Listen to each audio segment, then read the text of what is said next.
go. So we're now on the Grandezza 25S. Finnish boat, obviously designed for Finnish weather, but it does come with a really neat little platform.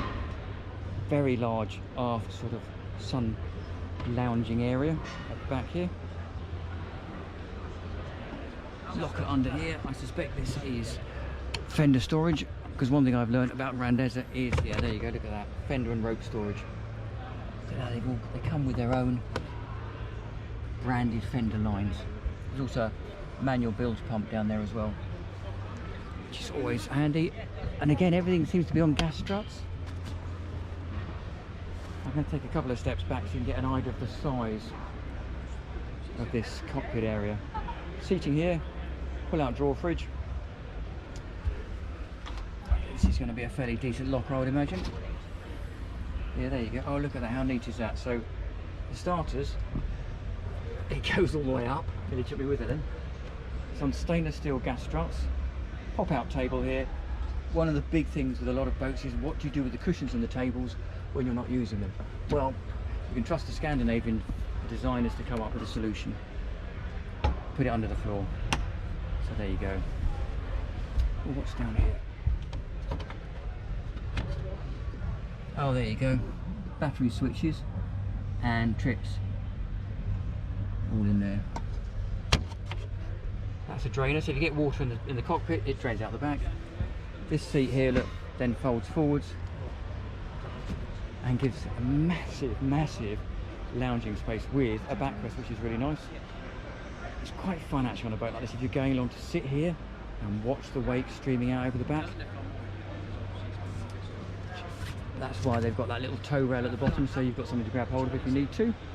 Cup holders in here. Nice solid stainless steel cleats. Lovely actually, chunky stainless steel windscreen surround. All the way down there. If you want to go forward on this boat, like a lot of these boats with no side decks, a couple of steps up, takes you through the windscreen and onto the foredeck.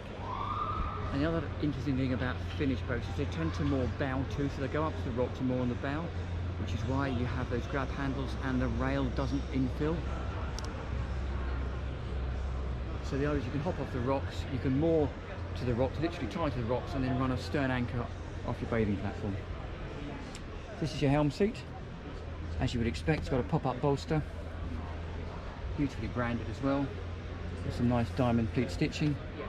Something you don't see very often, but it's really nice. An armrest. Throttle controls there. Down here we've got a speaker. Active trim control. Obviously there you've got ignition. Anchor winch. Trim tabs. And under here you've got your Garmin plotter / navigator. This one's got Mercury engine, so you've got Mercury outboard controller there. Ooh. Fusion stereo controls. Bow thruster. Slightly odd that it's not a joystick, but it's the same principle. You push your buttons for port and starboard, and it pushes the bow using a little prop in the hull. And the usual rev carling switches. Nice branded steering wheel there. Grab handles everywhere, which is really nice. Navigator seat. And then a big sliding door, very large aperture actually. This is a bigger door than you normally get. Takes you down into the cubby, or little seat on the port side, sorry. And quite a decent size actually, offset bed. Whole windows both sides, giving you loads of light, because as you can see there's no forehatch in the forward cabin. Step down into a seat on the seat. I think that might be a little loo hiding under here. So yeah, there you go. In there you have, that drops down over there. I'm imagining this probably pops out as well. No, it doesn't. So fairly conventional pump out loo. But it's quite nice on a cuddy boat to have a proper loo. Just makes life a bit easier, especially if you're weekending away. It gives you somewhere to not have to find if you're anchored out to go to the loo. Speakers, reading lights, really well illuminated in here. As you can see here, there is a little curtain round for the loo, so you can get some privacy. Another 12-volt socket down there. The other thing which is quite nice, because there's no forehatch, you have got two little opening vents, so these windows pop open both sides and give you the ability to have a cross breeze if it's a hot weather. And obviously you can open the door here as well. Nothing storage wise under there. There is a little bit of storage. Oh, knocked myself over. A little bit of storage under there. Fantastic cockpit.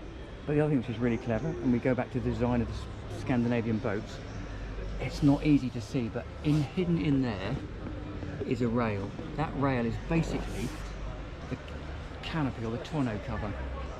Might be able to see it slightly better down here. There you go, tucked in there. Look. So you lift up this section here, this aft seat here, let the cushions out, and the cockpit canopy comes all the way over, right here, clips into the front, and then you've got a full tonneau cover. So you've got full all-weather cover on this boat. Really, really impressive. Again, you can't. Build quality on these boats is very good. They are a little bit more expensive than other boats, but you get what you pay for in life. So if you were the captain or the owner of this boat, this is your view forward. Hope you've enjoyed the video. Please like and subscribe. Thank you for watching. I'll see you next time round.